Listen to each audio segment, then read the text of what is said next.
Apocalypse 17.5, et sur son front était écrit un nom. Mystère, Babylone la Grande, la mère des prostituées et des abominations de la terre.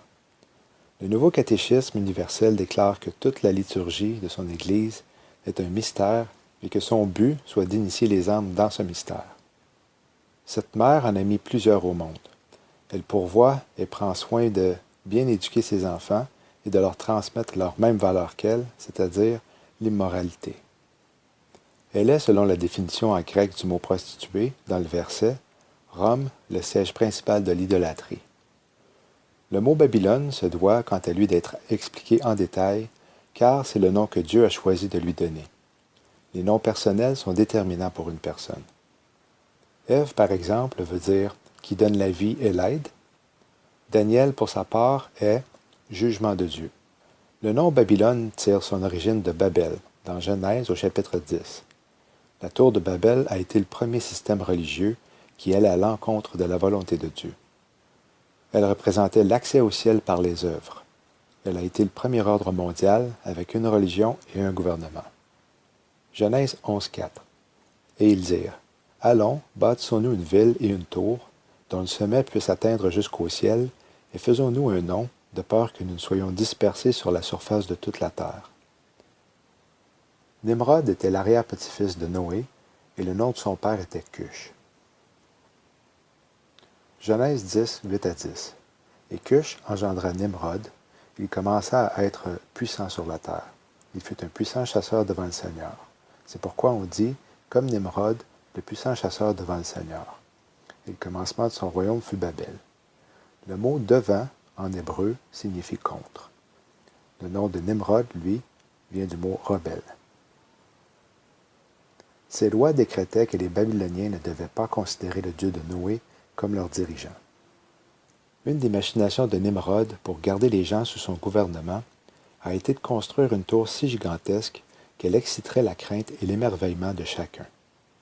Puis, Dieu est intervenu. Il a vu que Babel était seulement le début des choses que les hommes essaieraient de faire. S'ils étaient incontrôlés, le monde serait détruit bien avant les 6000 ans alloués à Satan pour le contrôle de l'humanité. Et le Seigneur dit, « Voici, ce peuple est un, et ils ont tous un même langage. Et celui-ci, le peuple, ils commencent à faire, et maintenant rien ne les empêchera d'exécuter tout ce qu'ils ont imaginé faire. » Genèse 11.6.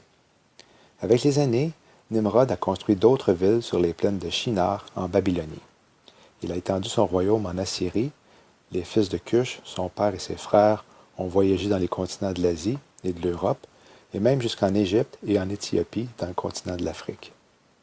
La femme de Nimrod, Sémiramis, appelée Easter, d'où vient le mot anglais Easter, pour Pâques en français. Elle est connue sous le nom d'Astarté dans la Bible.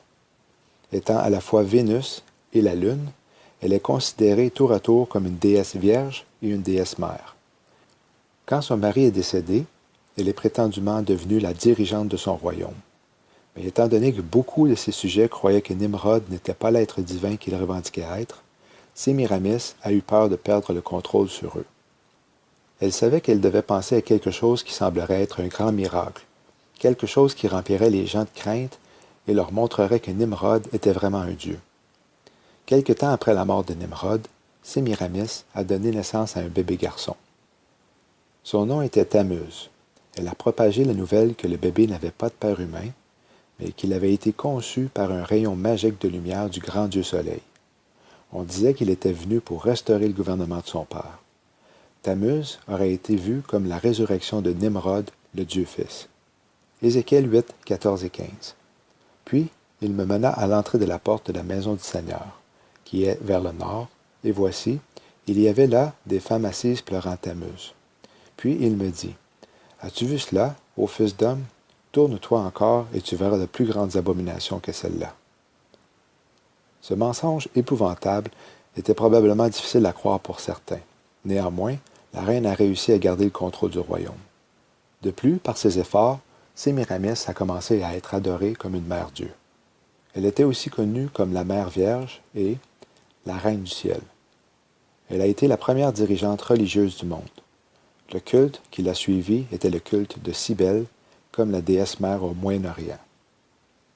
En Chine, ce fut le culte de la sainte Shigmu. En Inde, celui de Devaki, la déesse, et de Krishna son fils. À Éphèse, celui de Diane.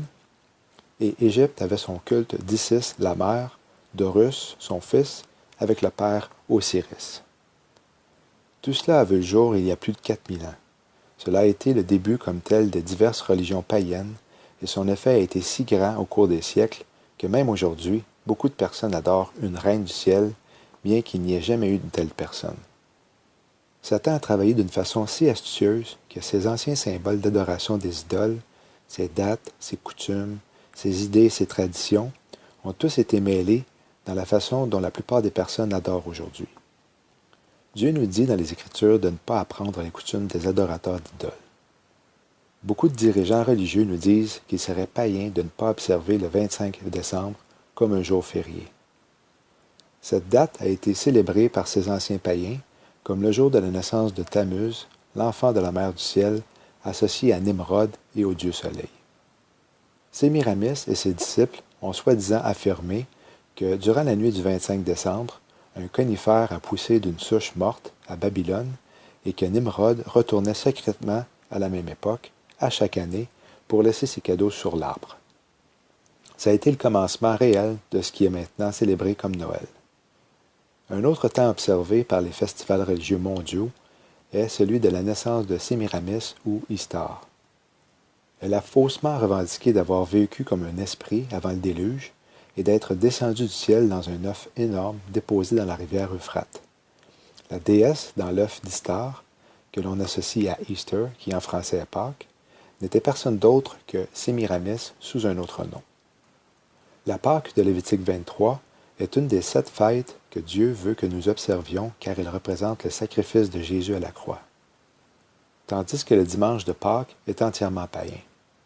Comme vous allez le constater, l'empereur romain Constantin a copié sur la première institution religieuse du monde. Il était un païen pratiquant qui a changé les pratiques catholiques en introduisant les messes occultes babyloniennes du temps de Nimrod. Tout d'abord, la mère de Nimrod est reconnue pour être la reine du ciel. L'Église catholique reconnaît Marie pour être une madone qui représente la Vierge en majesté avec Jésus lorsqu'il était bébé. Le culte d'Isis, une mère déesse égyptienne, a été absorbé dans la religion catholique en remplaçant Isis par Marie. Celle-ci a reçu un rôle exalté dans la foi chrétienne, largement au-delà de celui que la Bible lui attribue, afin d'attirer les adorateurs d'Isis vers une religion qu'ils n'auraient autrement pas embrassée. La reine du ciel du temps de Nimrod pouvait pardonner les péchés, tout comme les enseignements du Vatican concernant Marie. La légende prétend que Sémiramis est montée au ciel et ne serait pas morte. Par la suite, elle aurait supposément apparu dans le ciel comme Marie, qui a été vue dans le ciel à maintes et maintes reprises depuis l'an 1550, selon les catholiques. Elle apparaît à travers le monde à des milliers de personnes, offrant son plan de paix pour le monde et des millions croient en elle au lieu de Christ pour être sauvés. Est-ce qu'une apparition mondiale de la Madone serait le mensonge et la puissance d'égarement tel que mentionné dans 2 Thessaloniciens 2,11 que Dieu va envoyer après l'enlèvement de la vraie Église? Le pape IX, en 1854, a proclamé Marie, la mère de Jésus, comme étant née sans péché à l'origine. Il est enseigné que son statut est égal à celle de Christ. Voici ce que pape François a déclaré. Une Église sans les femmes serait comme un collège apostolique sans Marie. La Madone est plus importante que les apôtres, et l'Église elle-même est féminine. L'épouse du Christ est une mère. Exode 20, 4 et 5. Tu ne te feras pas d'image taillée, ni aucune ressemblance de quoi que ce soit qui est dans le ciel en haut, ni ce qui est sur la terre en bas, ni ce qui est dans l'eau sous la terre.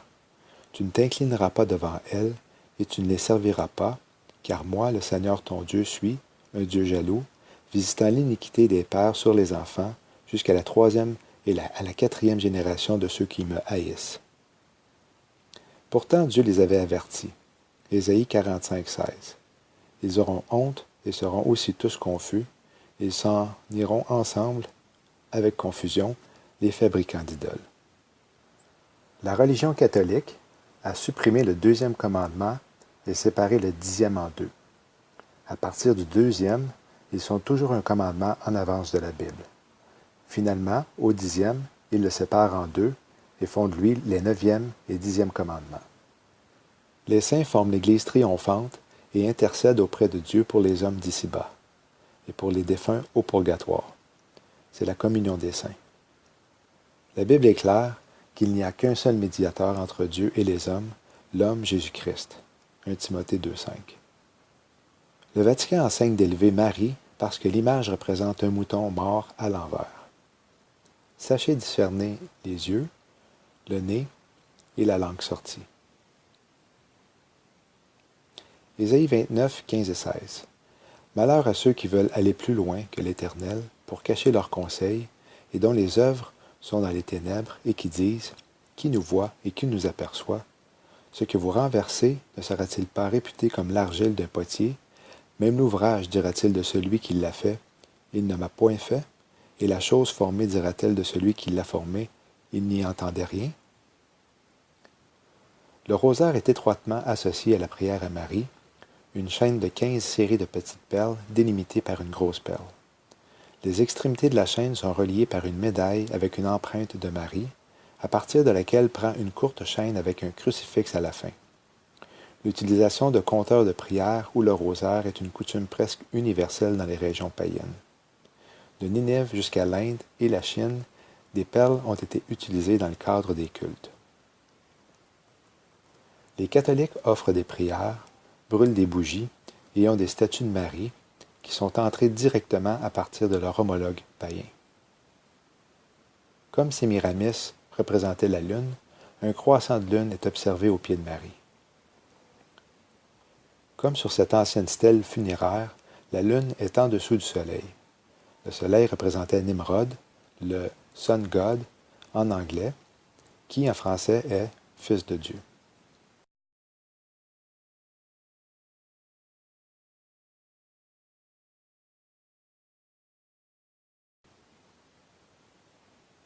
Voici une roche antique décrivant la roue solaire sur un autel assyro-babylonien.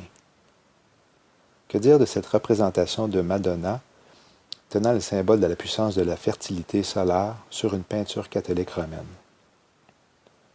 Indiscutablement, la plus grosse roue solaire occulte sur Terre est située dans la cour de Saint-Pierre au Vatican à Rome. Observez qu'il y a une roue à l'intérieur d'une autre avec 8 rayons. Un symbole commun de l'énergie cosmique et de la puissance dans le paganisme. Sortant du centre est un obélisque, l'ancien symbole d'Osiris, phallique solaire du dieu d'Égypte. L'obélisque est d'origine égyptienne, et une simple vérification dans les ouvrages de référence permettra de vérifier que l'obélisque est une représentation de l'organe reproducteur en érection du dieu Soleil. Curieusement, ce chandail a la forme d'un obélisque.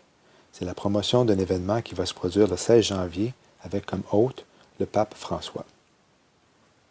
Le O dans le mot together ressemble à Ouroboros, qui est un serpent ou un dragon qui se mord la queue. La mythologie veut qu'il soit un symbole du temps cyclique et de la continuité de la vie. Plusieurs milliers de personnes vont se réunir au National Mall, qui est un parc ouvert au public du centre-ville de Washington, D.C., la capitale des États-Unis, où se trouve un obélisque de 555 pieds de hauteur qui, une fois converti, est 6660 pouces. Washington et le Vatican sont sur la même longueur d'onde. Tellement que les deux ont un obélisque faisant face à un dôme. Sans oublier la belle relation entre Obama et le pape. Le site officiel dit que cette journée sera la nouvelle génération qui ira ensemble se réunir alentour de Jésus dans l'union de la prière, de la louange et l'appel à un changement catalytique. La définition de ce mot va comme suit. Action d'un élément qui accélère ou ralentit une réaction chimique sans lui-même se modifier. Quelqu'un m'a fait remarquer que la date est en numérologie 777, qui nous rappelle la directrice générale du Fonds monétaire international, Christine Lagarde, qui avait tenu d'étranges propos faisant référence à la numérologie et le chiffre 7. Cette photo officielle de l'événement montre l'enregistrement visuel d'un sismogramme, l'instrument que l'on utilise pour les tremblements de terre.